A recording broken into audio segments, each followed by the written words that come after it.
Bom, então, bom dia. Na qualidade de presidente dessa banca, então, eu declaro abertos os trabalhos de hoje, onde vai ter a apresentação do trabalho de conclusão de curso da aluna Francisca, né, com o tema Mulher não vota em Mulher, estudo sobre a percepção das eleitoras de Pinheiro Maranhão a respeito da atuação das mulheres na política, tá? A gente tem a presença, então, da professora Anne, da professora Angélica, a qual eu já agradeço, né? Muito obrigada por vocês estarem presentes. Eu tenho certeza que toda leitura, toda consideração que for feita vai ser muito importante, né, na correção do trabalho da Francisca, caso seja necessário. Francisca, você tem então de 20 a 25 minutos, tá, em média, para fazer sua apresentação, tá bom? E aí esperamos que a internet, né, nos permita seguir uma apresentação tranquila, tá? Mas qualquer coisa a gente vai moderando, tá bom? Pode ficar à vontade.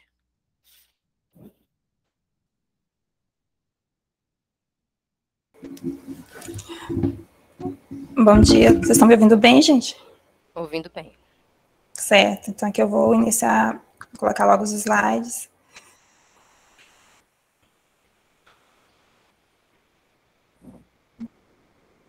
Isso, peraí. Começou A travar um pouquinho. a coisa.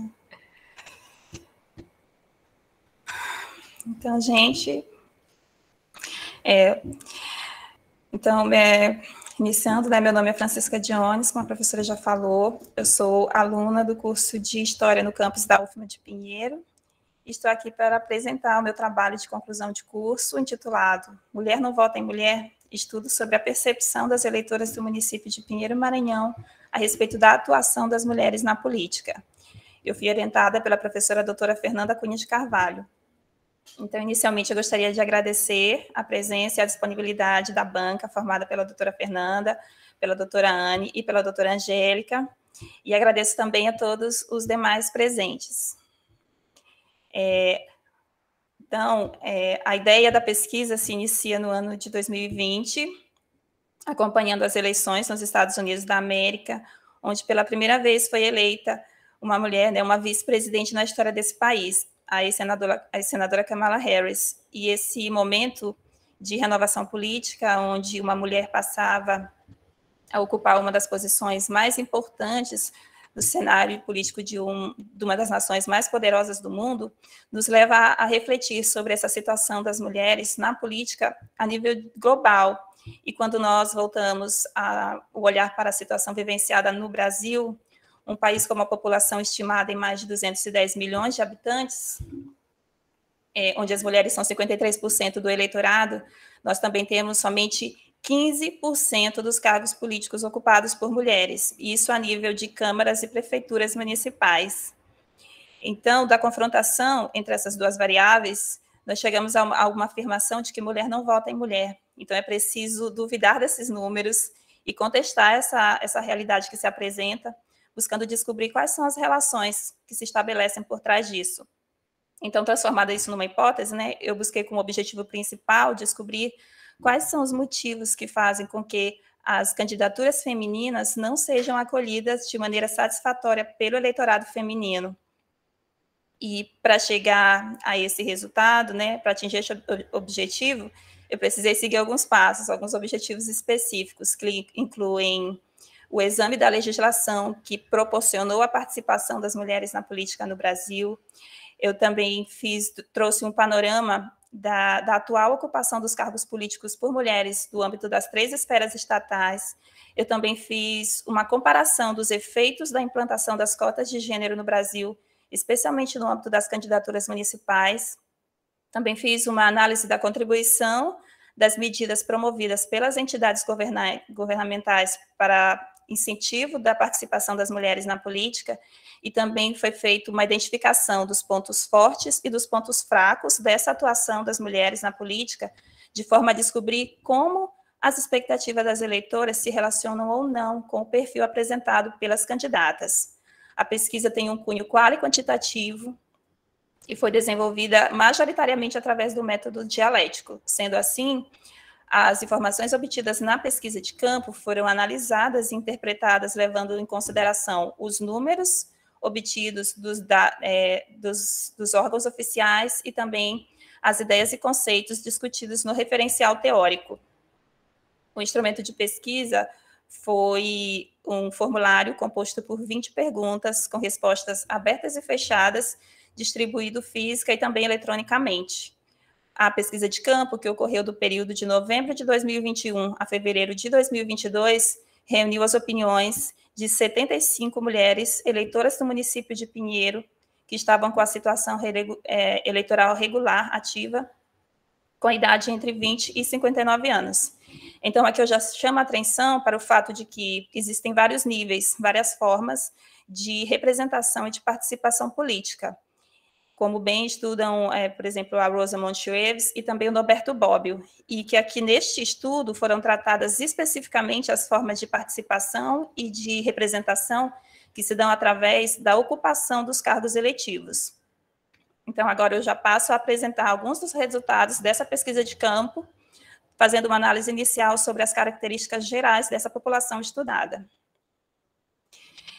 Em relação à idade, a faixa etária predominante foi dos 25 a 29 anos, apontada por 22% da minha amostra. Então, aqui já se tem uma diferença em relação à faixa etária predominante nas escalas estadual e municipal, onde predominam a faixa dos 45 a 59 anos. Em relação ao grau de escolaridade, o mais recorrente, né, foi o ensino médio completo, apontado por 32% da amostra. Essa informação, quando nós olhamos pelo viés de pessoas que vivem em um país onde predomina a democracia, a gente pode achar isso não tão relevante. Porém, quando nós vemos pela ótica, considerando países onde não vigoram essas relações democráticas, nós temos exemplos de países onde as mulheres precisam de autorização legal de um tutor do sexo masculino para desenvolver atividades corriqueiras, como viajar, trabalhar ou mesmo estudar. Então, esse comentário ele não tem o objetivo de ser etnocêntrico. Eu só quero ressaltar como o respeito, né, essa discussão, esse avanço dos direitos humanos, ele está ligado ao fortalecimento das democracias, e que o avanço dos direitos humanos ele não avança sem que também avancem os direitos das mulheres. Depois do ensino médio completo, os níveis mais apontados foram o ensino superior e incompleto, apontado por 21%, e depois o ensino superior completo e a pós-graduação completa, apontado por 17%. Então, aqui nós percebemos que, além das mulheres terem esse amplo acesso às salas de aula, também têm acesso à produção e o debate do conhecimento científico. Essa que era uma das reivindicações feitas pela Anísia Floresta lá no século XIX. A Anísia Floresta, como uma das primeiras sufragistas do Brasil, ela aliava, né, essa questão dos preceitos religiosos, que era o que estava muito presente nessa primeira onda do feminismo. Ela também ela dizia que ela usava a desenvoltura com qual as mulheres desempenhavam as atividades domésticas para contestar aquele estado de discriminação e exclusão que era imposto às mulheres, e também para elaborar uma argumentação em favor da emancipação das mulheres. E por isso que ela é considerada a primeira sufragista do nosso país. Em relação ao Estado Civil, o predominante foi o de mulheres solteiras. E é bom observar que o percentual das mulheres casadas e as mulheres que estão morando junto, ou das mulheres que estão em união estável, chegou somente a 41%. Portanto, as mulheres solteiras são a maioria absoluta. E essa presença maior de mulheres solteiras no universo da pesquisa também está relacionada com a presença majoritária de mulheres solteiras nos movimentos políticos. E isso pode ser explicado porque, quando a mulher adentra essa instituição da família, aqui considerada a família nuclear, a família patriarcal, né, onde o pai, o marido, ele é a figura central, são as mulheres que assumem para si toda a responsabilidade pelo ordenamento das atividades ligadas ao lar, aos filhos. resumindo, a todo o ordenamento doméstico. Então, com isso, se torna muito mais difícil essa conciliação dos assuntos ligados à vida privada e à vida pública. E ainda assim, quando as mulheres conseguem conciliar esses dois aspectos, ainda existe uma espécie de reprovação, que se dá de uma maneira mais ou menos tácita, de acordo com o grupo onde ela está inserida. Porque ainda existe essa ideia de que esse legado, essas responsabilidades de reprodução e de cuidados domésticos são incompatíveis com o fazer político. Então, se ela está trabalhando na política ali fora do lar, ela não vai desempenhar bem esses papéis de mãe e esposa que são esperados dela. E por outro lado, os homens, né, quando eles desenvolvem esses dois papéis, eles são muito mais bem aceitos socialmente, e isso vai repercutir a forma como eles são recebidos dentro da esfera política. Em relação a filhos, 72% da amostra tem filhos, e aqui, né, já se estabelece uma diferença estrutural no modelo de família nuclear, né, então aqui a mãe volta a ser a figura central da família. E aqui existe também uma aproximação com as ideias do Lewis Morgan, feitas as devidas ressalvas, quando ele diz que a família não é estacionária, ela é um elemento ativo, ela é um organismo vivo que evolui à medida que a sociedade também evolui.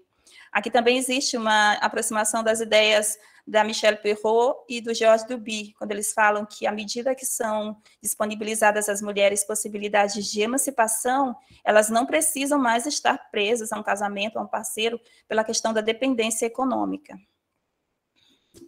Em relação à ocupação, 34% da amostra se declarou funcionária pública. E aqui é importante ressaltar que não foi feita nenhuma distinção entre quem tinha um vínculo efetivo e quem tinha um vínculo temporário. Mas aqui se sobressai as trabalhadoras que estão no setor da educação, como professoras. E aqui também se ressalta essa importância histórica da figura da professora, uma das poucas atividades que foram permitidas às mulheres desempenhar de uma maneira remunerada, né, fora do ambiente doméstico, até mesmo por guardar similaridades com aquele trabalho que ela já desenvolve em casa, como educadora dos filhos. Então, isso fez com que muitas mulheres se qualificassem minimamente para esse trabalho, gerando daí um excedente de mão de obra subqualificada, e isso porque muitas vezes essas mulheres precisam conciliar esses papéis de mãe, esposa e estudante, daí elas vão ter um rendimento menor. E esse excedente de mão de obra desqualificada, né, subqualificada, aliás, ela fica disponível para ser usada de maneira estratégica por esses líderes políticos. E aqui também nós temos um fenômeno que é a forte dependência econômica que os municípios menores mantêm em relação ao setor dos serviços públicos. Então, nesses municípios, adentrar os serviços públicos se torna uma das poucas possibilidades que essas trabalhadoras que não têm o vínculo efetivo veem de conseguir ter acesso a emprego e renda. E no momento do voto, isso acaba refletindo o quê? Que elas precisam ter a certeza de que aquela candidata ou aquele candidato em que elas vão votar tem ali os meios, os contatos, a autonomia, né, o poder para garantir a elas o acesso a esses empregos públicos. E aqui se estabelece uma nuance muito tênue, né, da luta de classes que existe entre essas trabalhadoras que não têm esse vínculo efetivo.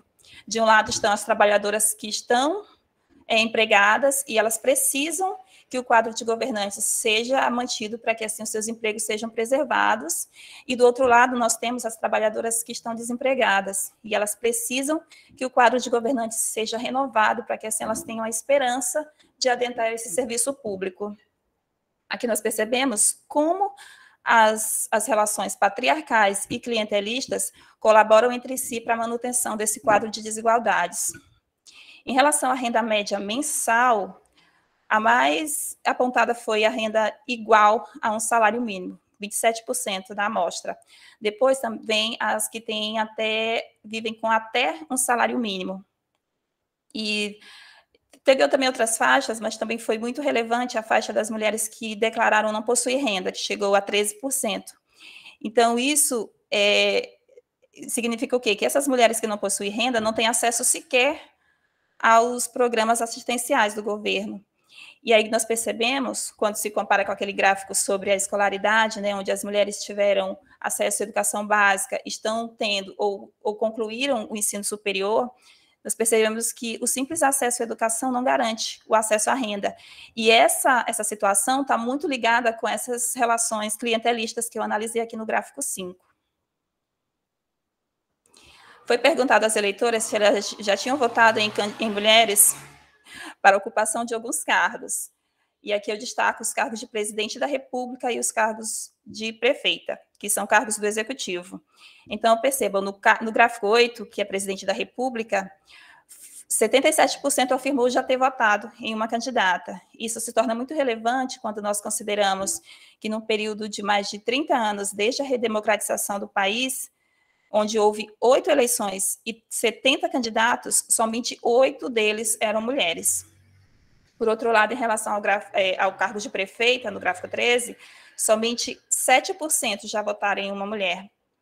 E isso pode ser explicado, entre outros fatores, porque somente em 2 momentos houve uma mulher à frente de uma candidatura no nosso município, que foi no pleito de 96 e no pleito de 2020.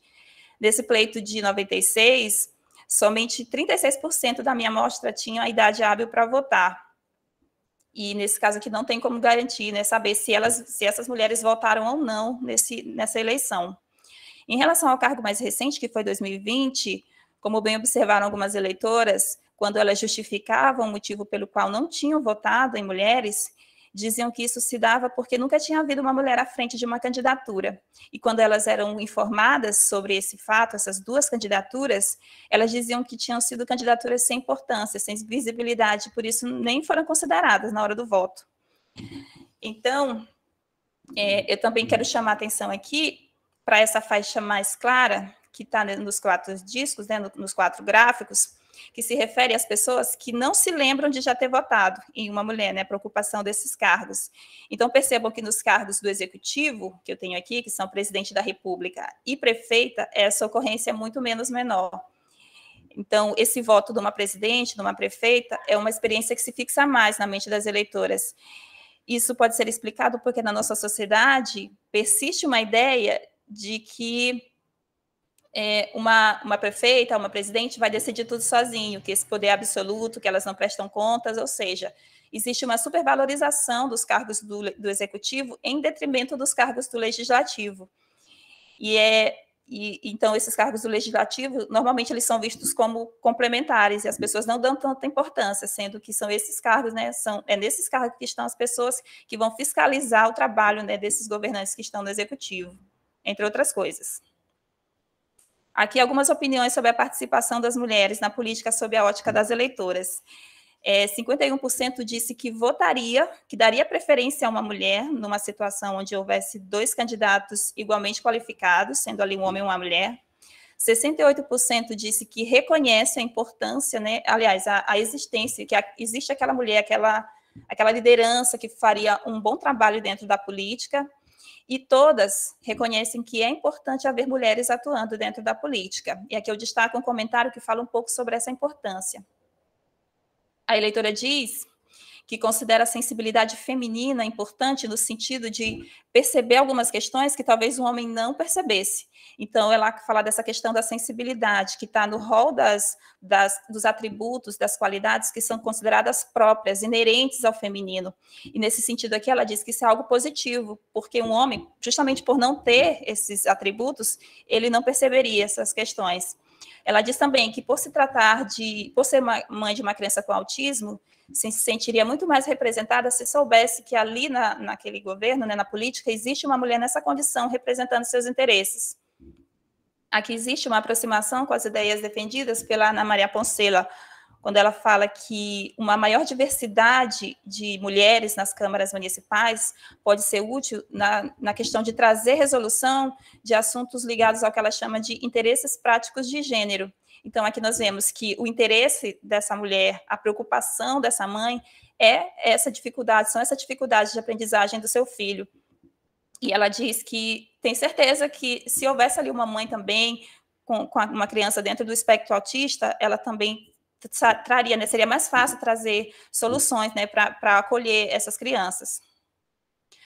Foi perguntado também se elas acreditavam haver alguma diferença entre a gestão de um homem e a gestão de uma mulher. E, diante disso, 49% disse que sim, que existem essas diferenças. E aqui eu trago duas visões sobre essas possíveis diferenças.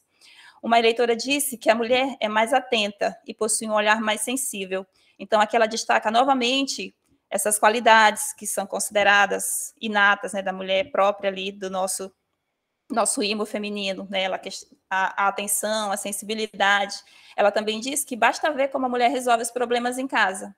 Então, aqui ela destaca que essa importância da experiência, a importância dessa experiência que ela adquire administrando os assuntos domésticos, e essa experiência seria muito importante na administração também do patrimônio público. Ela também fala que a mulher faz várias coisas ao mesmo tempo impecáveis. Então, aqui ela diz, né, ela destaca essa questão da carga mental, né, da ampla carga de responsabilidades sociais, né, e familiares que são legadas às mulheres no desempenho, né, das questões do lar.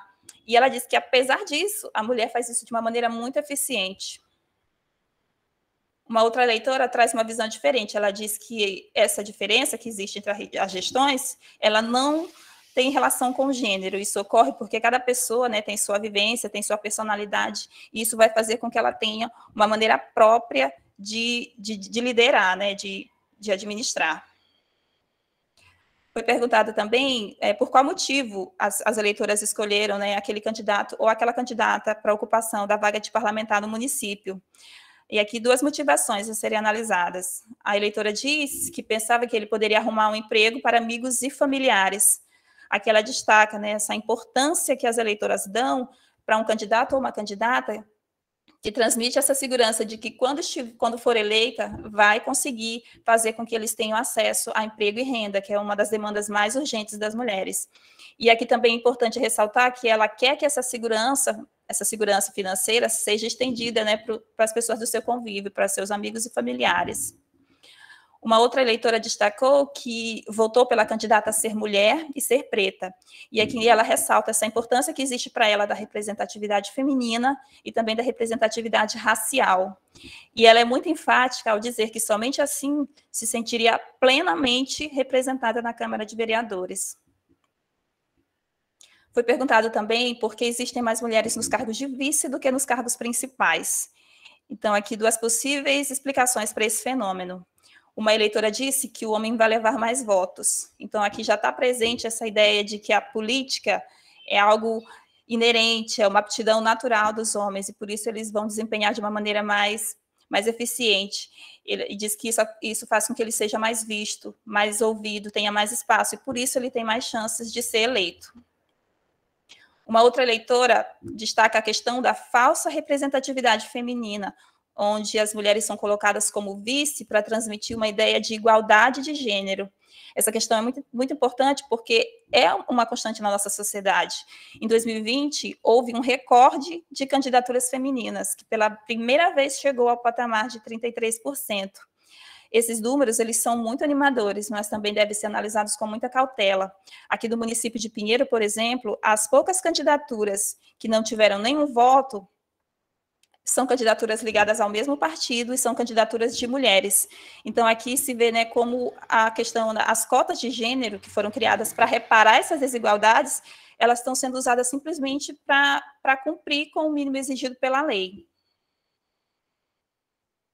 Foi perguntado também por que os homens se candidatam mais do que as mulheres. E aqui uma eleitora diz que isso ocorre porque as mulheres foram educadas para não se enxergar em cargos políticos. E por isso também elas não se candidatam e também não enxergam outras mulheres nesses espaços. E isso faz com que as mulheres que se candidatam não recebam a votação expressiva, né, salvo as devidas exceções, né? Então, aqui ela destaca, né, que ela tem essa consciência de que essa desigualdade de gênero que existe dentro da política é só um reflexo das desigualdades de gênero que persistem na sociedade. Uma outra eleitora diz que isso ocorre porque os homens só visam os interesses próprios. E aqui ela destaca que a maioria das cidades do interior não tem nenhum desenvolvimento, mas a família do prefeito sim. E ela ainda destaca que sempre as mulheres que se candidatam são a maioria mulher do prefeito. Aqui percebam, né, que ela desvirtuou um pouco da questão, saiu um pouco do assunto, mas ela que tocou numa categoria muito interessante, que são as categorias das mulheres que se destacam na política local, que foram estudadas pela Eva Bly no livro As Prefeitas. Então, nesse livro, a Eva fala que essas mulheres que estão à frente das prefeituras, elas têm 3 origens, que seriam a prefeita coronel, a prefeita esposa, que é essa que está aqui retratada, e também a prefeita por iniciativa própria, que é bem menos frequente. Foi perguntado também se as eleitoras acreditavam haver alguma área da administração onde as mulheres pudessem fazer um trabalho melhor do que um homem. E, diante disso, 91% respondeu que sim, que existem essas áreas. E aqui, o destaque são as áreas da saúde e as áreas da educação, né? Então, aqui, nós vemos de novo essas atividades de cuidadora, de educadora, atividades que já são desempenhadas ali dentro do lar e que, por isso, nessas áreas, as mulheres são mais bem aceitas socialmente e as mulheres que responderam à pesquisa, né, como parte dessa sociedade, também conseguem enxergar nessas áreas uma mulher fazendo um bom trabalho. Por outro lado, né, as áreas menos citadas foram segurança e transportes. E aqui é importante ressaltar que das 75 mulheres que responderam, somente 11 assinalaram todas essas opções. Então, diante disso, né, o que nós concluímos, né, que são várias questões que estão intrincadas por trás desse problema, né? Nós temos, primeiro, as mulheres que conseguem alcançar esses cargos políticos, geralmente elas já vêm de uma camada mais privilegiada e elas estão normalmente lutando pelo poder, né, para manter esse poder desses grupos nos quais elas estão inseridas. Também ocorre que as outras mulheres que vêm de uma camada mais baixa e conseguem alcançar esses lugares, elas sofrem uma espécie de degola eleitoral, né? Não parecida com aquela que tinha lá na República Velha, mas elas são colocadas na imobilidade, elas não conseguem trabalhar, então elas são neutralizadas. Existe também a questão dos patamares das demandas que as mulheres têm. Tem algumas mulheres que já estão numa camada mais privilegiada, então a visão de mundo delas vai ser diferente daquela mulher que está lá na camada mais baixa, que ainda está lutando para conseguir garantir que ela vai ter alimentação, que ela vai ter onde morar, que ela vai ter o remédio, material escolar para o seu filho.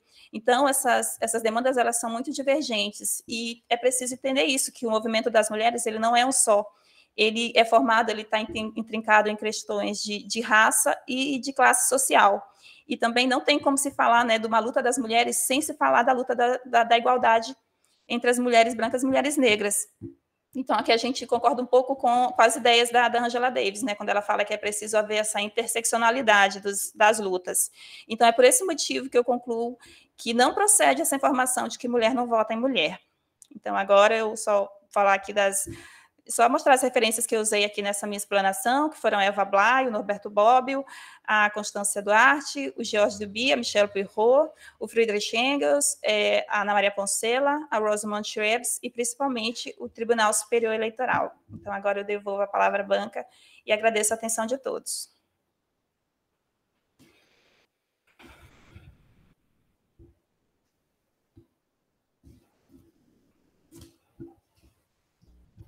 Obrigada, Francisca.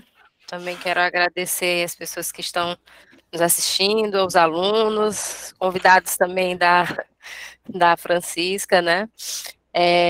Eu vou passar logo a palavra para a professora Anne, então, professora Anne, também quero agradecer novamente e dizer que, apesar de ser colega de curso, né, é a primeira vez que nós temos a oportunidade de participar da mesma banca, professora Anne, né? Então, acho que é muito interessante esse olhar, que vai ser um olhar, eu costumo dizer, a Francisca, ela tem habilitação em História, foi orientada por uma geógrafa, acho que vai ter um olhar muito interessante, um olhar mais sociológico da Anne, e a Angélica também acho que vai nos trazer esse olhar um pouco mais aproximado com a geografia, né? Mas, claro que passando por todo esse processo de interdisciplinaridade. Então, eu passo a palavra para a professora Anne e, em seguida, a professora Angélica. Bom dia, vocês me ouvem bem? Eu estou com um probleminha na minha câmera, eu acho que é o meu sinal aqui, mas vai dar tudo certo. Tranquilo. Bom, primeiro eu queria agradecer o convite feito pela professora Fernanda. Infelizmente, gente, eu não estou conseguindo abrir a minha câmera, acho que agora foi. Pronto. Então, agradecer o convite da professora Fernanda para compor essa banca, e vou fazer alguns comentários, tá, Francisca? Algumas observações, no sentido, assim, de talvez proporcionar, contribuir com um outro olhar, como a professora Fernanda já destacou, né, um olhar mais voltado para a sociologia, que é onde eu posso efetivamente contribuir.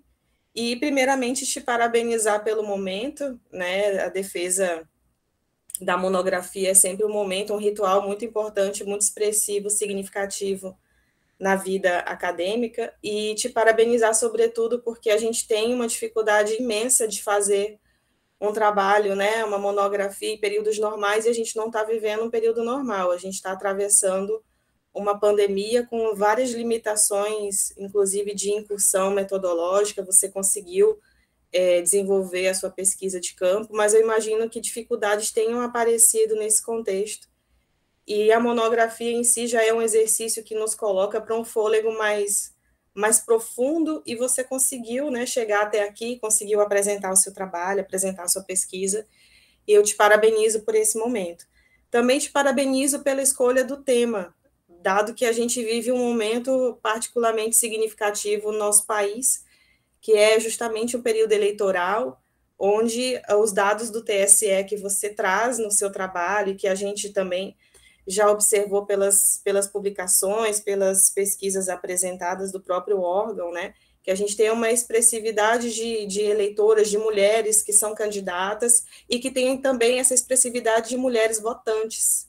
Então, a gente pode ter o desencadear aí desse período eleitoral com uma diferença substancial da participação dessa escolha dessas mulheres, né? E aí você já traz, dentro do seu trabalho, você já traz um panorama, um cenário, já aponta para uma configuração de cenário com esse número, né, maior de eleitoras, que pode corroborar numa escolha de perfis, né, políticos diferenciados de outros contextos do nosso país.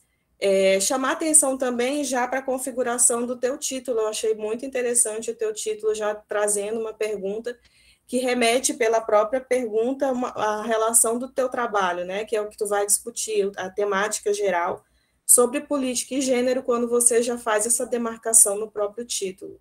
E aí achei muito inteligente, achei muito uma sacada muito legal de você já demarcar isso. A gente pega o teu trabalho e já fica curioso para saber o que vem ali pela frente, o que você vai apresentar de discussão. Dito isso, eu vou fazer algumas observações de cunho sociológico, que é onde eu posso, enfim, te levar a alguma reflexão, contribuir, mas se sinta à vontade para levar isso para você da maneira que você achar mais, enfim, que faça algum sentido, né?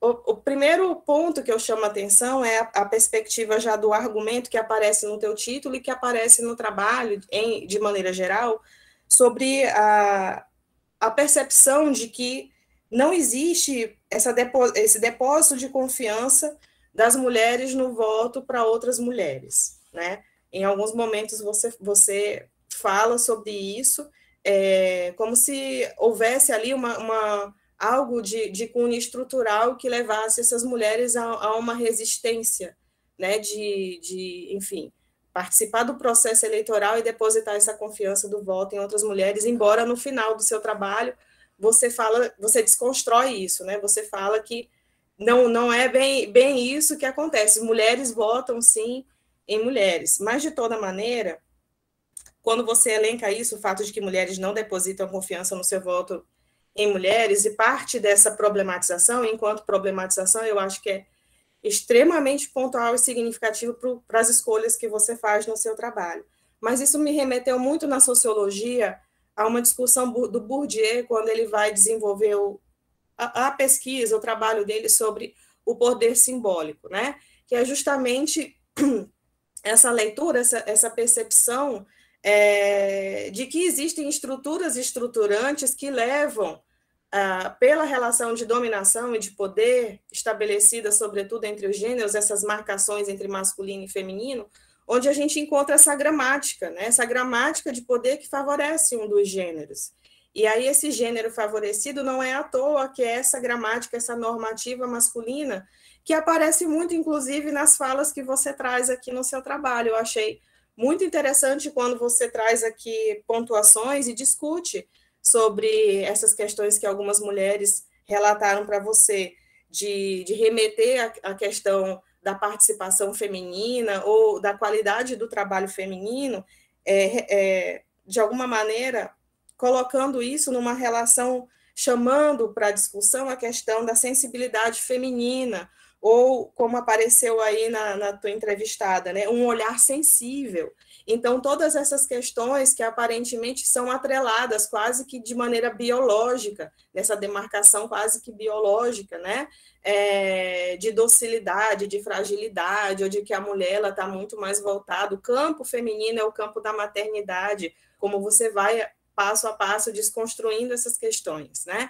E aí o Bourdieu ele já traz essa discussão para uma relação de dominação, quando ele vai desenvolver essa leitura sobre o poder simbólico, dizer o seguinte, mais do que apontar que essas relações de dominação entre os gêneros existem e que ela fortalece a dominação masculina, ele está dizendo assim, esse poder ele é mais operante, mais expressivo, na medida em que as próprias mulheres não percebem que ele está ali escamoteado, né, enquanto esse universo feminino entende isso como uma autoridade de fala, como algo naturalizado. Então, aí é que esse poder simbólico, na perspectiva bourdiana, vai se fazer efetivo da maneira corriqueira, né? Acionando todos os dispositivos aí, para que essa mulher ou esse universo feminino entenda efetivamente um lugar nessa gramática de dominação, de relação de colocar cada um no seu efetivo espaço e demonstrar que esse espaço não é um espaço para as mulheres, porque o espaço delas é um outro lugar, né? E embora a gente tenha, ao longo do tempo, das demarcações históricas, vários momentos de resistência, essa ocupação, o momento que você retrata no seu trabalho, né, fazendo uma contextualização histórica, mostrando que, ao longo do tempo, as mulheres elas foram sendo alçadas a alguns espaços, a alguns cargos e funções públicas, né? Conseguindo espaços em algumas prefeituras, até esse espaço que chega à presidência do país, você demarca isso muito bem. Mas a gente sabe que, ao longo do tempo também, esses cargos eles são massivamente ocupados por homens. E aí essa discussão do Bourdieu ela é extremamente interessante bom, do ponto de vista da sociologia, para a gente poder fazer uma análise desses espaços, né, desses espaços de disputas, mas nessas disputas a gente tem um universo de dominação masculina que é estruturador dessas relações, e às vezes esse universo feminino introjeta de maneira muito dócil, não porque elas são facilmente enganadas, mas é que a operacionalização desse poder ele é muito efetivo, ele é muito sutil, né? Ele não aparece de maneira escancarada. As pessoas, a sociedade introjeta isso como uma normativa, né? E aos poucos, com o movimento de resistência, de mudança efetivamente de interesses e da mulher dizer nós podemos sim ocupar esses espaços, né? É um espaço onde a gente tem as mesmas possibilidades de trabalhar, é um espaço onde a gente pode desenvolver a nossa contribuição à sociedade, ao país, da mesma forma que um homem pode fazer, né? Mas a gente ainda tem uma sociedade ainda muito articulada do ponto de vista dessa normativa, dessa gramática que favorece aí esse universo masculino. Então, eu tô trazendo o Bourdieu porque nessa primeira parte do teu trabalho, em que você está fazendo essa contextualização, está fazendo essa problematização, levantando as possibilidades de leitura sobre essa questão entre política e gênero, quando você demarca a partir do seu título, me parece, pelo menos do ponto de vista da sociologia, que você está chamando os estudos de gênero para o debate. Você está chamando o estudo sobre essas mulheres, sobre essas relações de dominação e de poder para o seu trabalho. E foi onde eu senti um pouquinho falta, fiquei, assim, como posso dizer, bastante estimulada e curiosa para encontrar um pouco disso, né, desses estudos sobre o gênero. Você traz a Safiotti lá pelo seu primeiro e segundo capítulo, você traz a Safiotti, eu já liguei a antena, pensei que a gente pudesse encontrar a partir ali da leitura da Safiotti, né, essas leituras são muito pontuais de estudos que têm tema transversal ao seu, né? E aí tem outras leituras, eu sei que a gente faz escolhas, mas a título de sugestão, tem a própria Safiotti, que você pode explorar mais, né, no seu trabalho, a Judith Butler, a Spivak, o próprio Bourdieu, né, que eu já chamei aqui também, falando e fazendo essa análise estrutural sobre essas relações de dominação. Mas, no mais, eu entendo que você vem da história, né, e que tem as suas próprias escolhas, e a gente faz caminhos, a gente estabelece aqui, vamos dizer assim, a trajetória teórica por onde a gente quer seguir, eu entendo isso. Como eu te falei no início da minha fala, era mesmo no sentido de trazer umas leituras sociológicas, possibilidades, né, de reflexões, para você levar, e se tiver para você algum sentido, você se sentir confortável em pensar outros caminhos, outras possibilidades, né? Até porque o trabalho acadêmico marca a gente, não só aqui no ritual, mas marca a gente para a vida toda, né? É uma coisa que nos transforma de uma maneira ou de outra. Então, eu senti um pouco dessa expectativa de encontrar esses eixos teóricos, esses diálogos com os estudos de gênero, né? Mas eu entendi o recorte e as escolhas teóricas que você fez.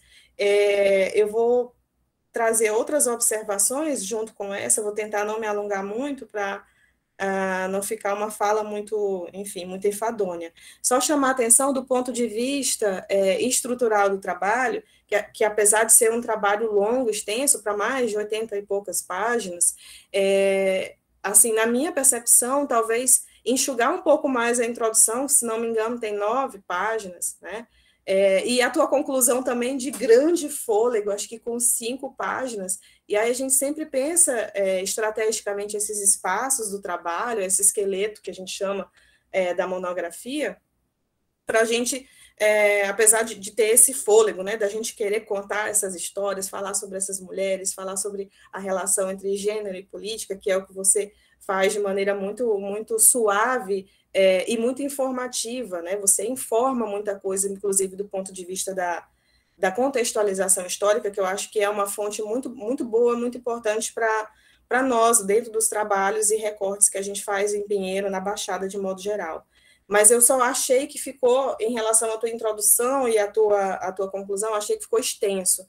Ficou assim, ficou um pouco grande, e são espaços onde a gente normalmente introduz o tema de maneira mais sucinta, mais breve, né? E a conclusão também a gente já faz um apanhado geral, sem grandes discussões e delongas, e talvez a título de sugestão eu falo um pouco disso, mas é também do ponto de vista de um outro olhar, de um olhar de quem está vendo a produção de um trabalho muito bem construído, muito bem feito, teu sumário também muito enxuto, muito pontual, você não tem uma escrita prolixa, você se propõe a fazer uma coisa no seu trabalho e você vai lá e executa, né, de maneira objetiva, isso é muito, muito bom.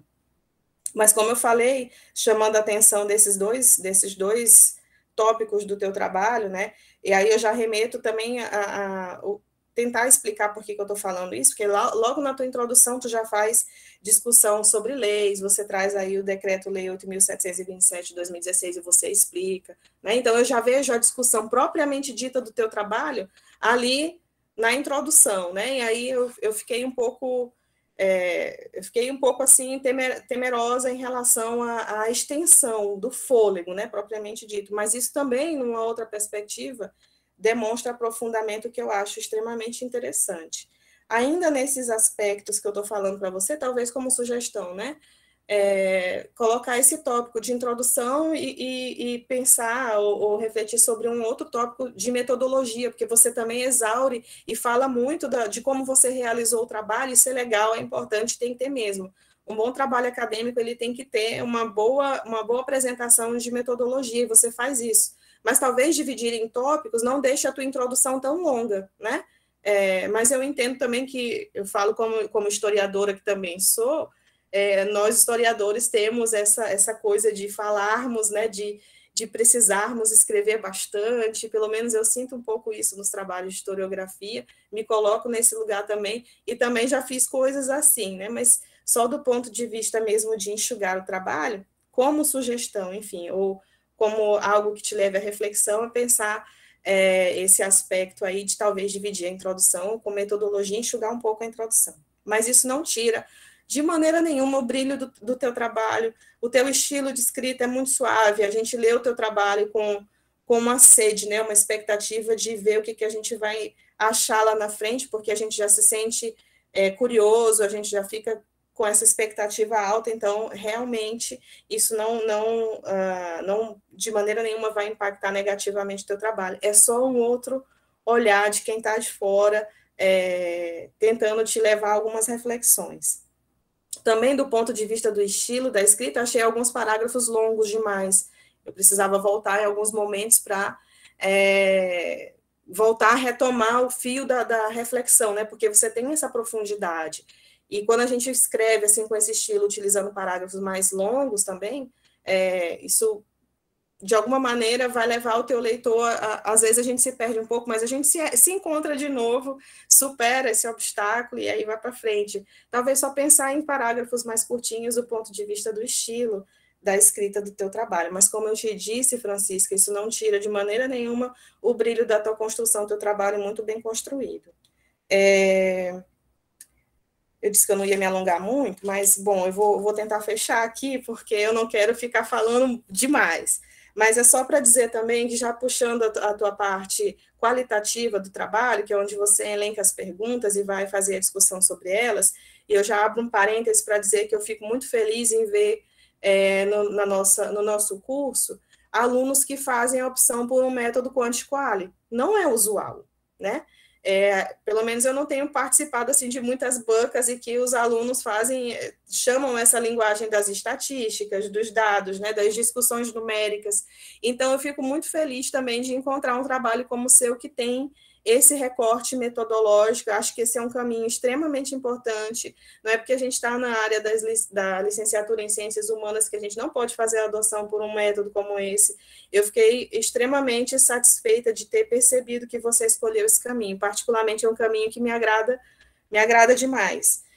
O que eu posso chamar também como ponto de reflexão, já para encerrar minha fala, é que, como você traz desde o começo do seu trabalho, pensando a estrutura como um todo, a estrutura de análise, os dados estatísticos que você traz e que você discute, desde o começo você fala da Kamala Harris aqui, pontuando a abertura do seu trabalho, que eu acho muito significativo, porque também já traz um marco de onde esse teu interesse pelo tema pode ter saído, né? Eu estou especulando aqui, você até talvez pode mais lá na frente falar um pouquinho sobre o que te levou à escolha do tema, mas de dizer o seguinte, que essa questão da escolha das mulheres, dessa corrida eleitoral, coloca o gênero na pauta do seu trabalho, né? E aí você traz essas 75 informações que você levanta do seu campo, e aí eu fiquei pensando em algo que pudesse te ajudar da sociologia e te levar a esse espaço de reflexão.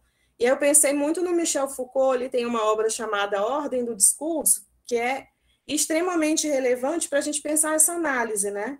É justamente essa prática discursiva que vai te permitir uma aproximação, uma compreensão dessas funções enunciativas, porque essas mulheres com as quais você falou, elas estão ali enunciando, mas quando elas estão enunciando, se posicionando, levantando visões, explicando o pensamento delas, elas também estão trazendo as estruturas estruturantes aí do Bourdieu, elas estão trazendo essas visões, né, de relações de poder e de dominação, das quais elas também são sujeitos, e às vezes são sujeitos que estão ali, muitas das vezes, se colocando para além disso, né, mostrando que, como você trouxe uma fala de uma outra entrevistada sua, de uma outra mulher que falou o seguinte, não é pela questão em si da sensibilidade, ou dessa questão num olhar sensível, né, que foi, eu acho que uma das últimas que você apresentou aqui no seu slide, né?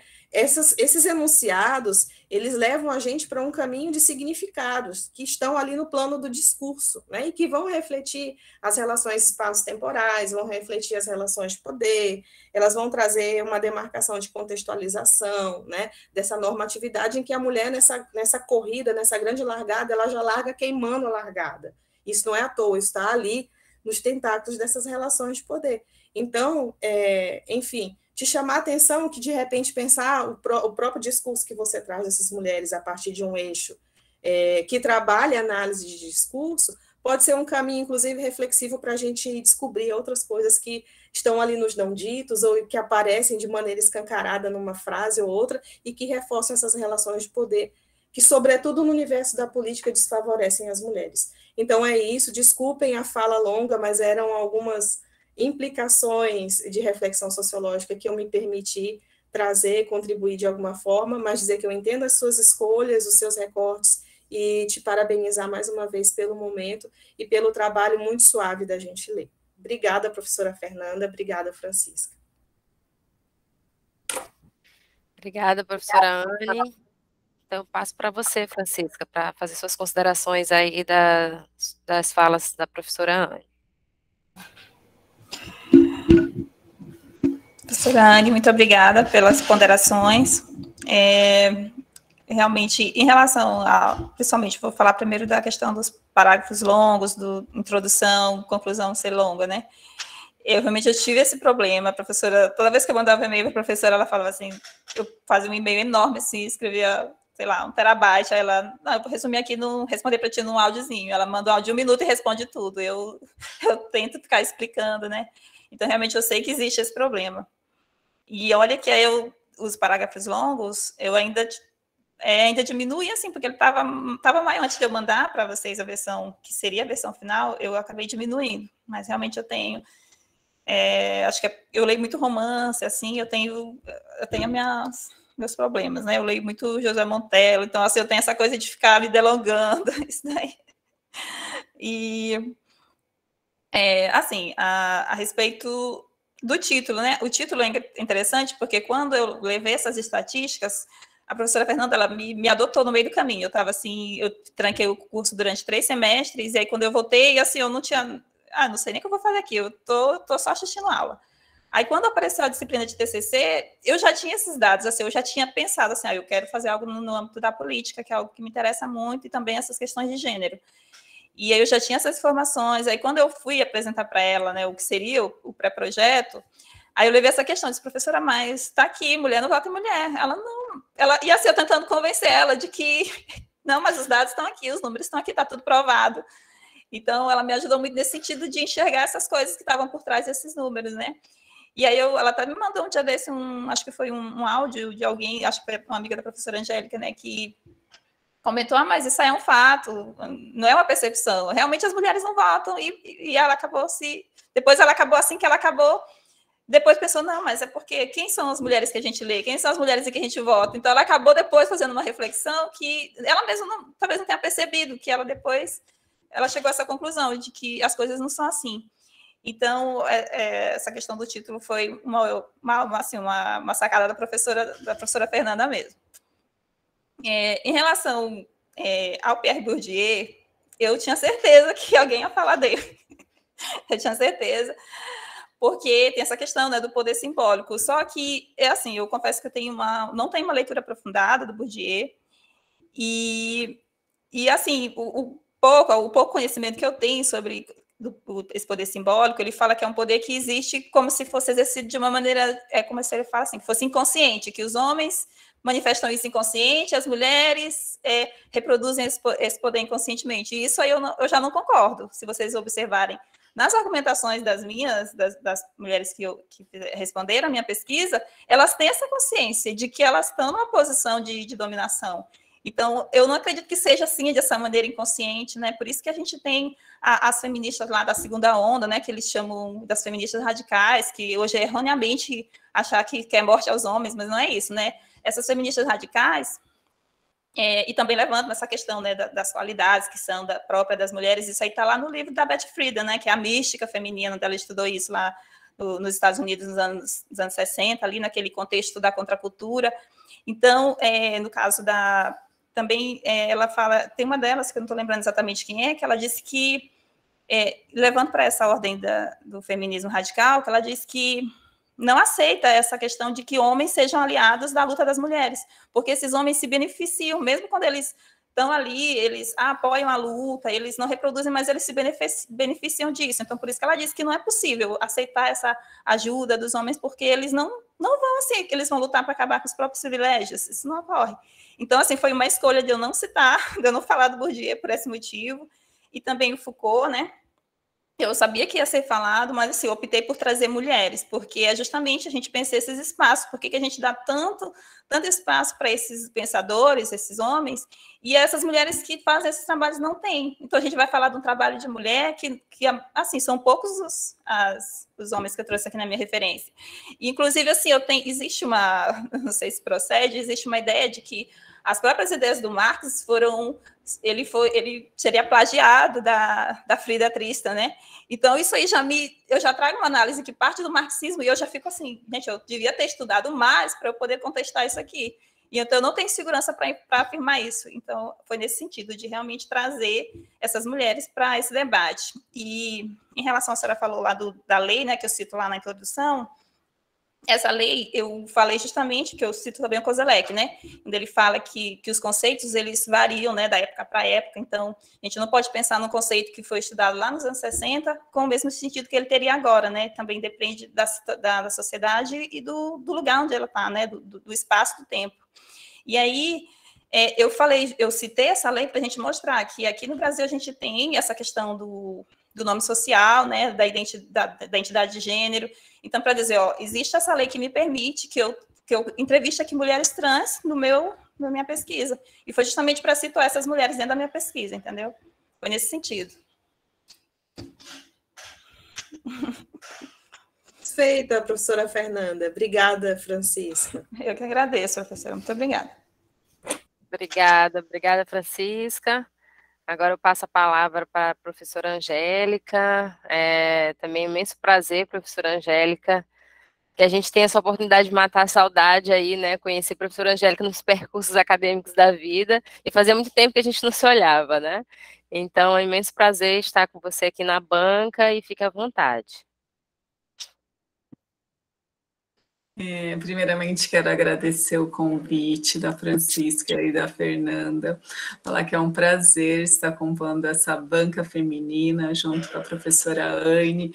Eu até anotei aqui que você colocou no trabalho do Perrault, os homens como porta-vozes do discurso dos direitos das mulheres. Então, aqui nós somos mulheres como porta-vozes do nosso direito, da nossa história, das nossas conquistas. Então, acho que é muito importante a formação dessa banca, representada aqui pela professora Anne, pela professora Fernanda, por mim, e você defendendo o seu trabalho, Francisca. Então, estou muito feliz em estar nesse momento com vocês. Primeiro, vou elogiar o seu trabalho, Francisca, um trabalho muito bem escrito, assim, tirando, como a professora Anne falou, os parágrafos longos, mas você tem um poder de fazer com que o seu leitor entenda claramente o que você está escrevendo, você tem uma preocupação aí com o rigor ortográfico, gramatical, um rigor em que pessoas que não estudem a questão do gênero, pessoas que não são acadêmicas, compreendam seu trabalho. Eu acho muito importante isso, a academia estar voltada para além da academia. Eu acho que o seu trabalho, você faz isso brilhantemente. Então, eu anotei algumas coisas aqui, mas eu vou ser bem breve.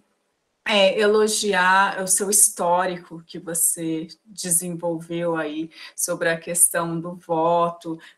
Eu que não estudo a questão do gênero, não estudo a questão política, né? Consegui compreender completamente esse histórico aí das mulheres tendo direito ao voto, das mulheres tendo participação política. Então, achei, assim, excelente. Achei que você cumpriu com o seu objetivo principal no desenvolvimento da sua pesquisa. E depois eu vou falar uma coisinha que eu acho que você e a Fernanda, de repente, pensar em dar prosseguimento nessa pesquisa num mestrado, mas aí tem uma maior atenção com a questão da amostragem, porque você coloca aqui, ó, que são 31 mil eleitoras mulheres em Pinheiro. Então, que cálculo que vocês fizeram para chegar que 75 eleitoras é representativo? Então, acho que a principal questão desse trabalho é pensar essa amostragem, porque acho que você desenvolvendo aí, conversando com os professores de matemática, eu não sei se na universidade tem matemática e estatística, mas de repente conversar e elaborar aí uma amostragem melhor. Outra coisa aí, já que a Fer falou que o meu olhar geográfico, eu acharia importante, Francisca, vocês pensarem no futuro, se forem dar continuidade a essa pesquisa, olhar a distribuição geográfica do município de Pinheiro a partir do setor censitário do IBGE, do censo, porque você coloca aqui 42% das mulheres entrevistadas possuem ensino médio completo. Essa é uma realidade quando a gente pega essas 31 mil eleitoras.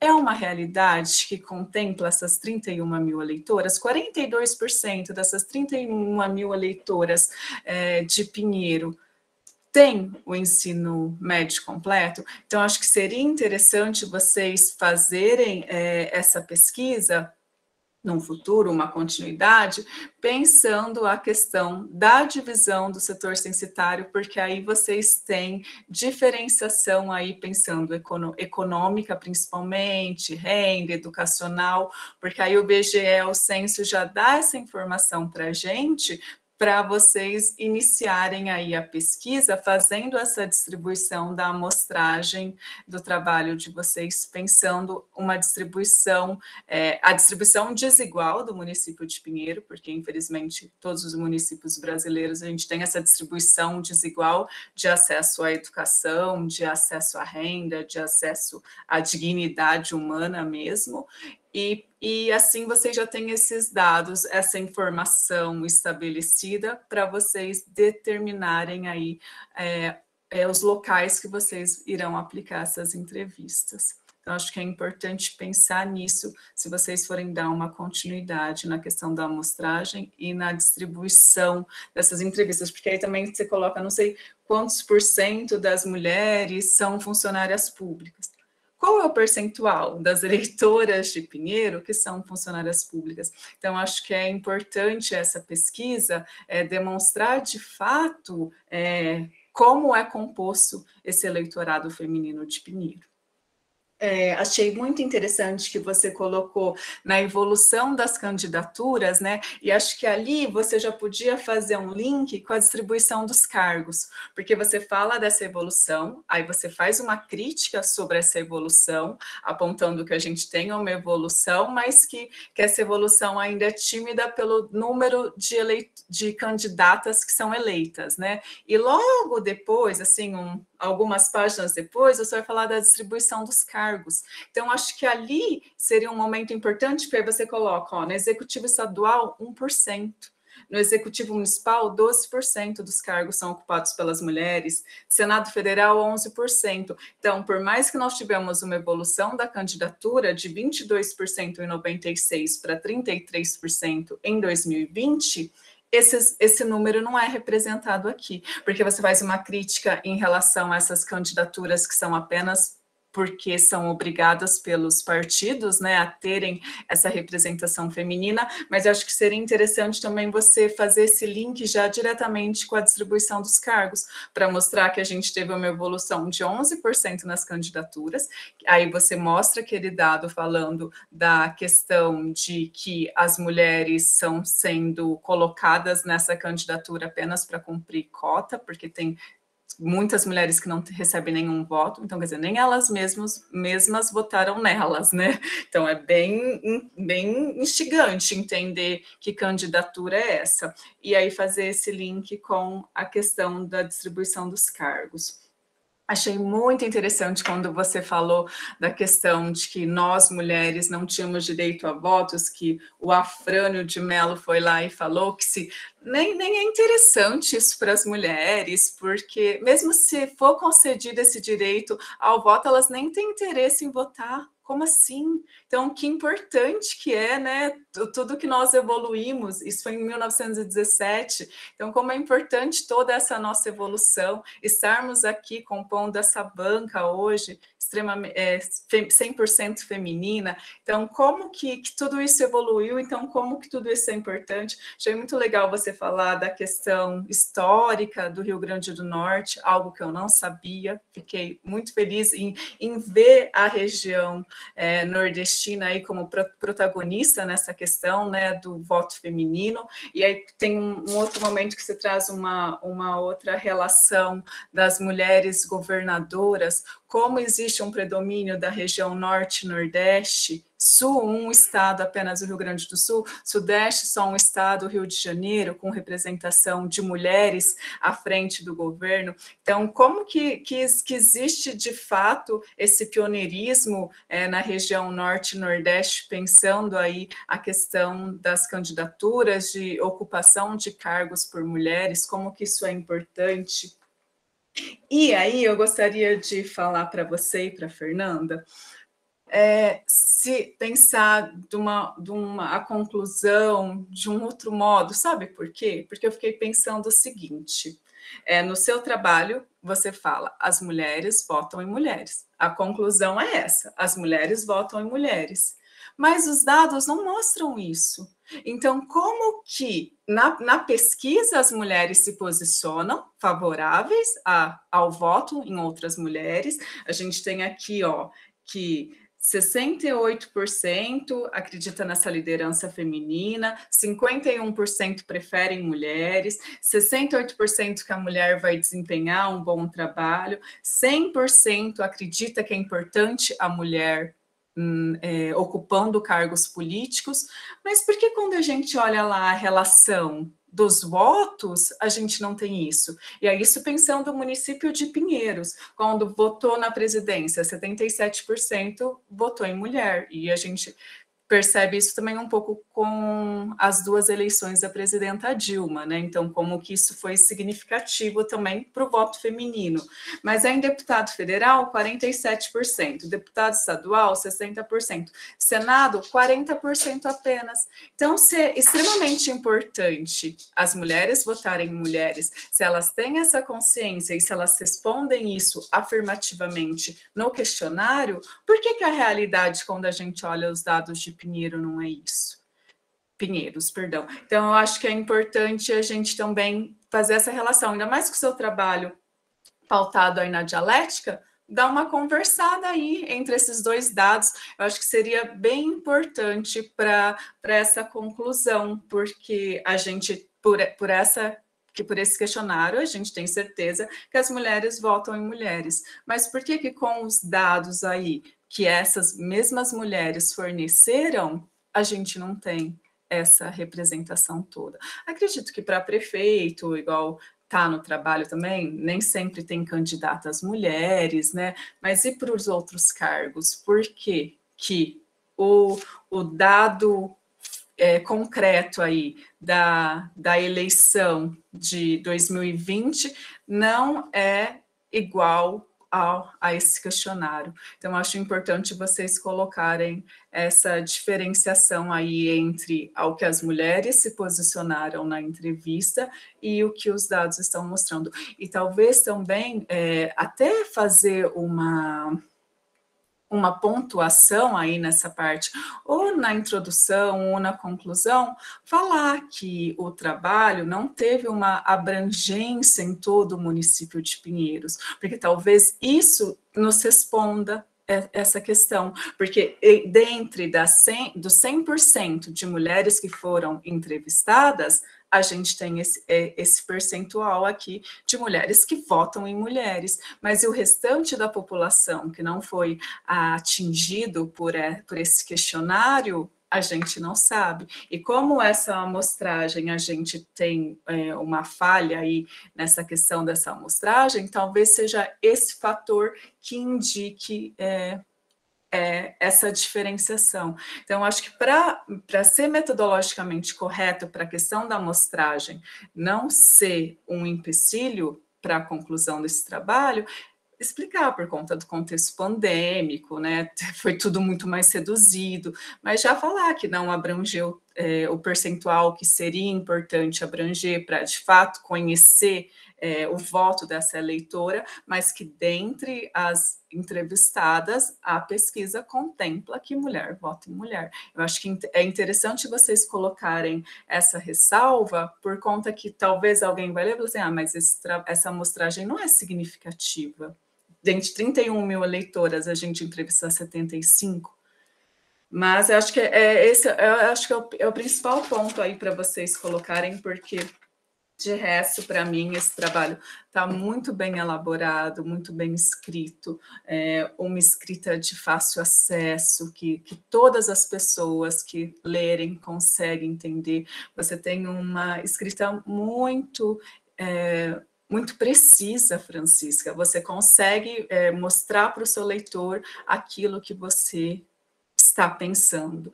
Eu só parabenizo você, Francisca, a professora Fernanda. Eu acho que a gente precisa de mais trabalhos aí mostrando essa questão das mulheres, e você fala também da questão do a questão patriarcal, você fala da questão do machismo, e eu acho que isso é muito importante de ser falado também, que é o que muitas mulheres dentro de casa não podem falar para o marido os seus votos, principalmente nesse momento que a gente está vivendo com esse governo assustador que a gente está enfrentando. Muitas mulheres são silenciadas e não podem nem dizer o seu voto. Então, como que é importante trabalhos que deem voz para as mulheres? Parabéns, viu, Francisca? Parabéns, Fernanda. Obrigada, Angélica. Vamos lá, Francisca. Professora Angélica, obrigada pelas ponderações, são muito, muito bem-vindas, engrandecem bastante. Em relação a essa limitação, né, estatística, né, dos números ali, eu conversei com a professora Fernanda, eu falei que estava tendo esse problema, mas assim, a gente levou pelo sentido de ser a questão de trazer uma percepção e não trazer um perfil do eleitorado. Então, a gente olhou por esse cenário, entendeu? Por isso que a gente não se ateve tanto à questão dos números. E eu tenho muito essa ligação com a nova história, né? Com essa coisa de já reconhecer que toda história é uma história, que toda história é importante, que todos os sujeitos são importantes. Se eu estava tentando... Assim, se eu tivesse conseguido, eu teria ficado muito feliz de ter conseguido chegar ao que a professora chamou de confiabilidade estatística, acho que isso que ela citou. Mas, assim, eu não consegui, mesmo assim, eu fiquei muito satisfeita, porque algumas mulheres que são, assim, do meu convívio, que a gente não tem a menor noção do que elas pensam a respeito da política, e a gente acaba identificando, assim, são pessoas que estão aqui no nosso dia a dia, a gente não conversa sobre isso. E por isso... tem essa coisa, o Koselleck fala, né, que existe essa coisa de impossibilidade de uma história total. Então, enquanto a isso, eu considero muito válidas as suas observações, mas eu estou bem tranquila em relação a isso, professora, mas eu vou procurar colocar essas limites que a senhora falou, né, de ser bem clara que isso se deu só em uma determinada região, né, do município de Pinheiro, que isso não abrange a totalidade da visão das eleitoras. Também, sobre a senhora falou nessa coisa citou, eu acho que é a Michelle Perrot, né, que os homens como porta-vozes dos direitos das mulheres. Isso foi uma coisa que eu vi quando eu estava aplicando o formulário, teve vezes assim que eu ia entrevistar as eleitoras e tinha um marido, alguém, assim, um parceiro por perto, ele falava assim, mas ela não sabe responder isso. Ele dizia assim, não, mas ela não sabe, não, mas é a opinião dela. Ele, não, mas ela não vai saber, não. Aí teve uma vez também que eu acho que eu até arrumei uma briga lá entre casal numa praça, porque a mulher começou ela estava falando, né? Por que a mulher, qual seria a diferença, né? O diferencial de uma candidata feminina? Ela falando que a mulher ela é mais organizada, ela vai trabalhar, ela vai olhar a questão das outras mulheres. Aí o marido, não, mas nem todo mundo é assim. E ele queria, assim, que ela mudasse a opinião dela ali para me falar de acordo com o que ele estava pensando. Então, tem essa coisa, né? Eles realmente acham, assim, que é um absurdo não ouvir um homem o que ele tem a dizer, né? E deixa eu ver o que mais aqui. a senhora falou, né, da importância dessa banca estar sendo formada por mulheres, e assim, a professora Fernanda foi uma pessoa assim que foi abrindo, que eu já me achava assim a bambambam, né? Estou muito ligada nessas questões de gênero, mas assim, a gente precisa de mulheres como ela, assim, orientando a gente, né? Nesse caminho, é orientar mesmo, é ajudar, guiar a gente. E aí, quando ela tinha me falado, já tem alguém, pessoal, alguém para compor a banca, aí a minha referência que eu tinha de professores de professores da UFMA eram de homens, as minhas referências. E assim, quem são as mulheres que estão no quadro efetivo da UFMA hoje aqui em Pinheiros? São poucas assim. E tem algumas que nem são da área de geografia ou de história, assim, não são de áreas afins que a gente está estudando. Então, a gente pensa esses espaços, né? Porque que a gente tem tantas mulheres lá na base da educação, tantas mulheres professoras, e quando chega nesses cargos mais altos, né, que já envolvem mais essa questão econômica, por que ele tem mais homens? Então, né, essa mudança, né, vai ocorrendo essa mudança à medida que vai ficando no extrato mais alto, a gente só vai ter homens nessas posições. Então, assim, a professora, quando ela sugeriu ser vocês duas, eu fiquei muito feliz, porque eu sabia que ia trazer essa contribuição muito boa para mim.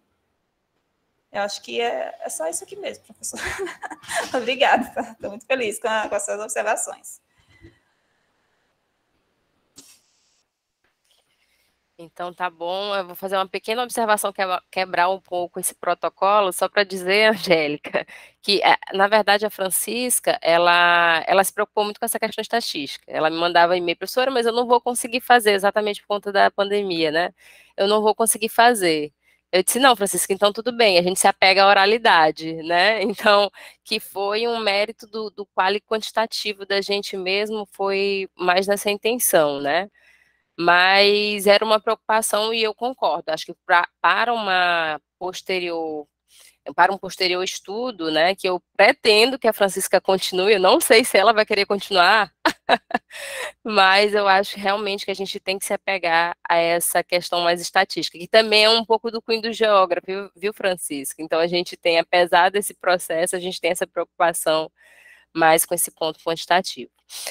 Bom, gente, então eu vou mandar um link para vocês para a gente se reunir em outra sala, tá? Para a gente fazer aí a questão da ata. E aí eu vou deixar aqui, viu, Francisca, e demais convidados, e vou me direcionar a outra sala.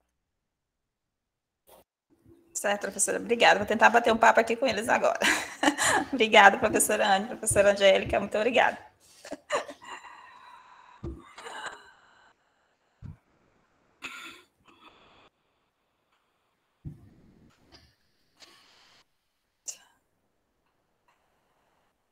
E aí, Ismália? Obrigada por vir, Ismália.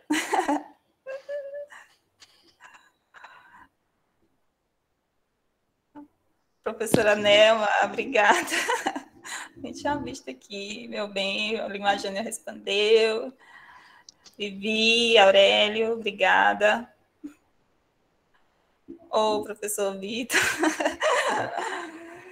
Muito obrigada, professor Vitor. Uma pena se eu não ter podido ver a defesa na íntegra.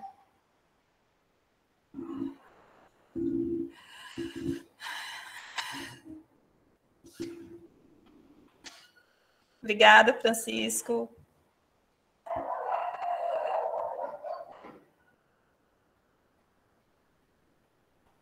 Obrigada, Denilson. Obrigada, Gabriele. Ai, gente. Oi, Francisca, bom dia. Oi, dona Ana, obrigada pela presença. Parabéns. A sua apresentação foi extraordinária, você está de parabéns, a sua pesquisa foi excelente. Obrigada, dona Ana. Estou aqui me recuperando de Covid, a voz está péssima, mas estou muito feliz e agradecida de você ter me convidado para assistir sua defesa, viu? Parabéns. Obrigada, dona Ana. Na verdade, eu tive, né, essa preocupação de fazer esse convite para, pelo menos, a maioria das mulheres que responderam a minha pesquisa. Está aqui quase todo mundo que está aqui de mulher respondeu a minha pesquisa. A Leonice. Ai, ai. Pronto, já posso voltar a dormir de novo. Obrigada, Gabi. Professor Tiago, muito obrigada. O professor Tiago também me orientou aí com leituras. Obrigada, professor.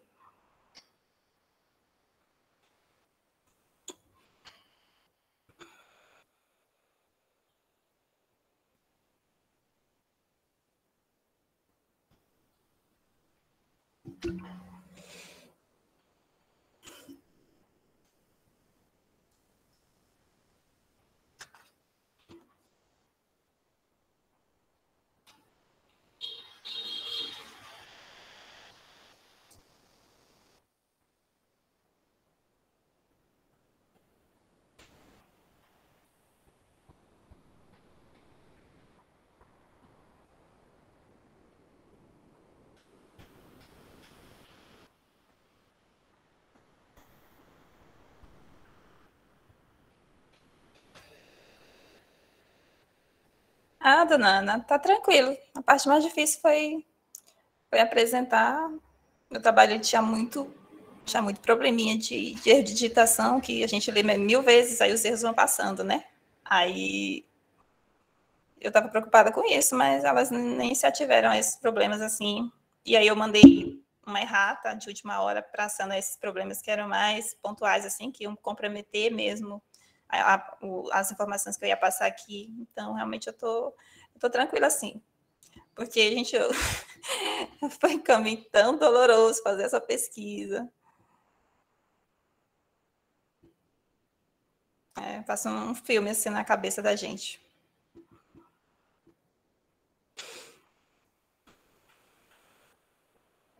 Vivi, acho que a gente vai colar grau junto aí.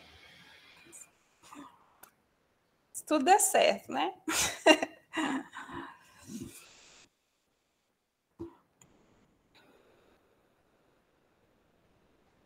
Gente, eu queria fazer um agradecimento especial aqui para todas essas mulheres que responderam a minha pesquisa. Eu fiquei perturbando, mandando link. A pessoa estava ocupada, eu mandava de novo. Então, assim, é por vocês, assim. Eu não chegaria aqui se não fosse essa mão, assim, que vocês me deram, essa ajuda, esse apoio.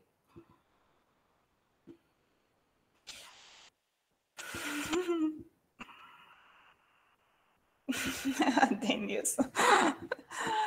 Denilson foi outro aqui que me ajudou muito, assim, sai disparando o link para todo mundo. Mano, toda essa rede de apoio que a gente tem, né, que é importante.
Gente, vocês acham que eu falei muito rápido na apresentação? Nada, estava perfeita, amiga, perfeita. Essa demora aqui é que acaba com a gente, né? Já estou até ruim das unhas. Imagine você. Oh. Gente, obrigada pelo apoio.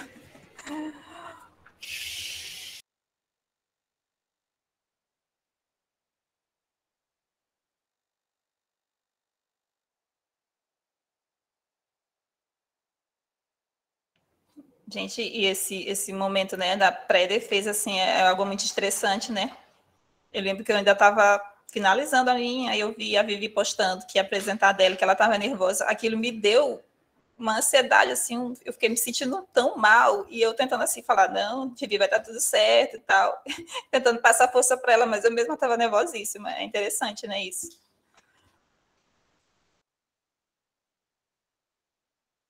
É verdade, mas saiu tudo bem, você foi perfeita. Agora ela espera agora ter o 10.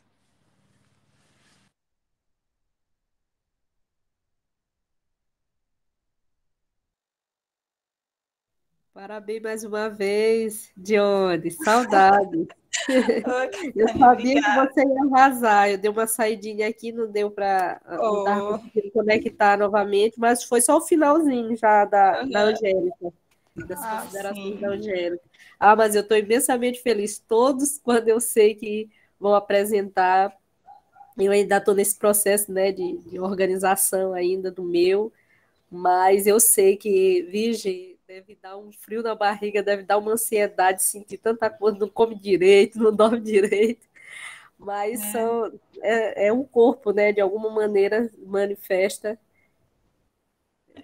a tensão, né, do momento, mas é uma alegria imensa, a segurança, a tua segurança na defesa, eu parabenizo, assim. Eu sei que nervosa, com certeza estava, mas não transmitiu. Muita segurança mesmo. Parabéns, um trabalho ótimo. É uma contribuição que possa Sim. vir o mestrado, o doutorado. E eu sei assim que numa hora dessa você lembra das dificuldades que foram até chegar aí. Eu sei que é um turbilhão de coisas. Eu não sei se no dia da minha eu não vou chorar demais. Que eu sou fresca mesmo para chorar. Então, mas eu fico muito feliz mesmo por você. Pelos outros da defesa. Geusa, tu já defendeu?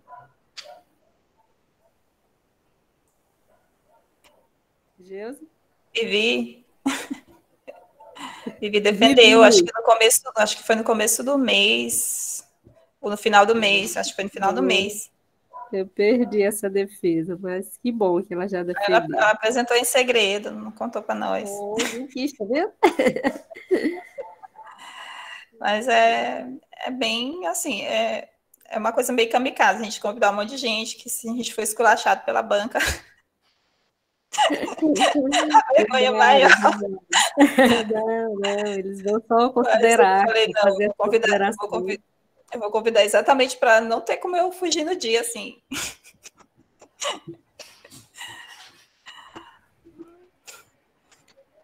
Eles vêm só contribuir, eles não... Eles sempre imaginam que... Né, gente, e imagina se quando eu mandei o e-mail, né, para a professora Angélica, mandei o arquivo, aí quando assim retorna com aquele, né, dando conhecimento que recebeu o e-mail, aí volta assim aquele e-mail assim com um monte de qualificação assim, doutorando não sei o quê, mexe não sei o quê, sabe assim, tipo umas 20 linhas assim só de currículo. Aí tu pronto, vou morrer. Onde é que eu fui me meter?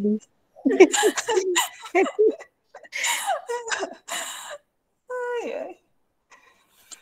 É desse jeito aí. Dionis, parabéns, Dionis, pelo trabalho. Obrigada, Parabéns pela linguagem, tanto oral quanto escrita. Eu sou muito suspeito para falar da tua competência acadêmica. Tu és uma pessoa realmente iluminada. Fiquei realmente muito feliz, né? E não te preocupes, tu foi maravilhosa. Voltaram.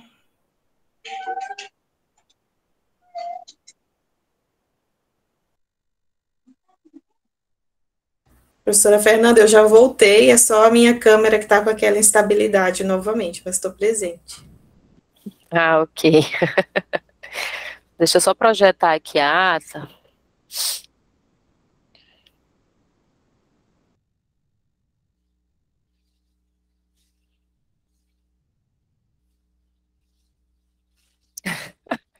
Eu cheguei na sala, a Francisca estava falando dos longos currículos das professoras, né?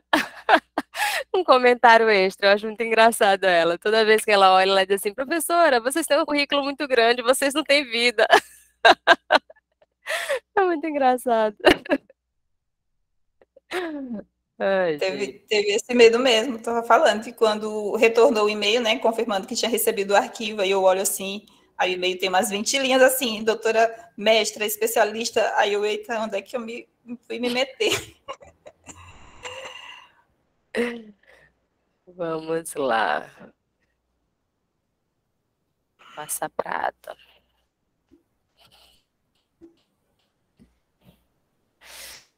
Bom, então, nem posso fazer suspense, né? Porque a gente projeta aqui, todo mundo já vai logo com o olho na nota.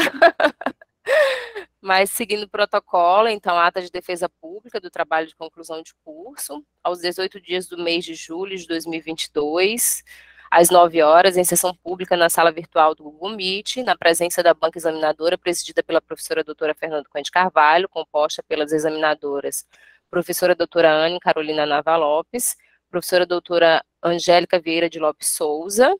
A aluna Francisca Joane Sardes Pimenta apresentou o trabalho de conclusão de curso intitulado Mulher não vota em mulher?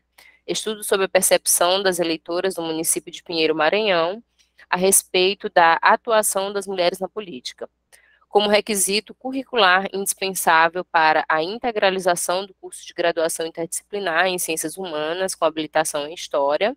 Após reunião em sessão reservada, a banca examinadora deliberou e decidiu pela aprovação do referido trabalho com média 10, divulgando o resultado formalmente à aluna e aos demais presentes, e eu, na qualidade de presidente da banca, lavrei a presente ata, que será assinada por mim e pelos demais examinadores e pela aluna.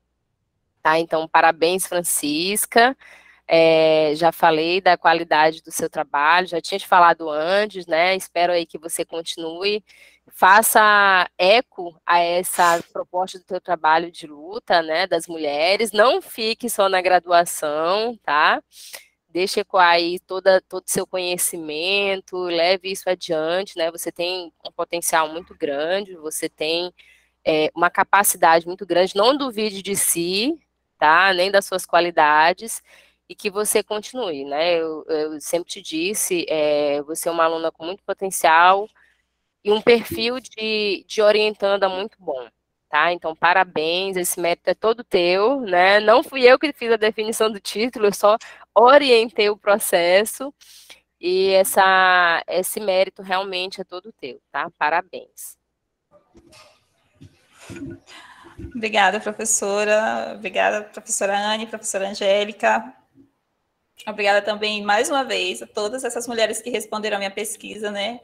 E que são, assim, 75 mulheres, mas foi, assim, uma riqueza enorme de contribuição, né? De ponto de vista que eu pude conhecer, da forma como essas mulheres pensam, como elas se enxergam na sociedade. Então, eu estou muito feliz com esse resultado e, mais uma vez, agradeço a todos, agradeço a UFMA, a todos os professores que eu fiquei perturbando e pedindo indicação de leitura também, enfim, só tenho a agradecer. Muito obrigada.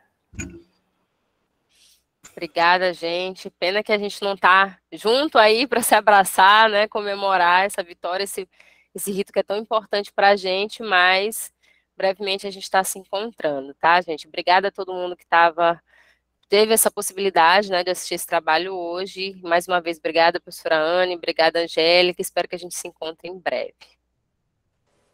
Até mais, gente. Obrigada. Até mais. Muito obrigada. Obrigada a todo mundo, Francisca. Obrigada. Tchau, parabéns, Francisca. Obrigada, professora Anne, professora Angélica. Obrigada, gente. Tchau.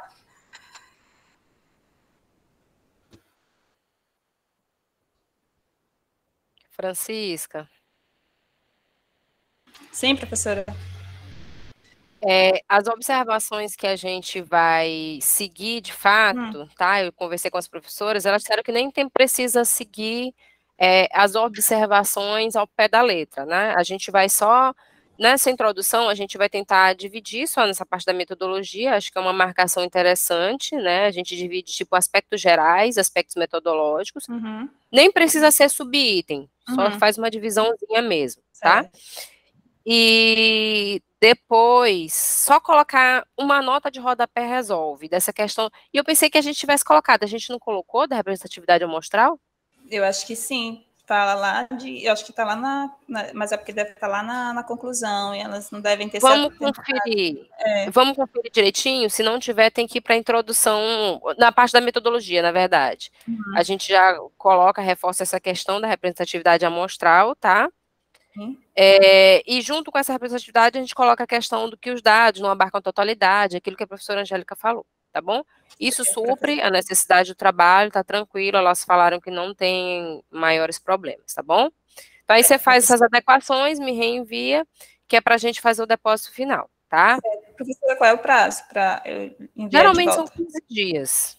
Tá certo. Aí essa semana você trabalha nisso tranquilamente. Professora, tem alguma chance de a gente conseguir essa gravação? Tem. Chega para mim por e-mail e aí eu compartilho o link contigo. Tá certo, professora. Muito obrigada. Tá bom, imagina. Parabéns. Hoje o dia até vai comemorar. Esquece trabalho, faz isso depois. Tá certo, professora. Obrigada. Obrigada tchau. mesmo. Tchau. Obrigada, Ismália. Bom dia, Francisco. Eu que agradeço pelo convite. Tá bom, Ismália. Obrigadão. Até a próxima. Parabéns, você merece. Obrigada. Beijo, felicidade. Beijo.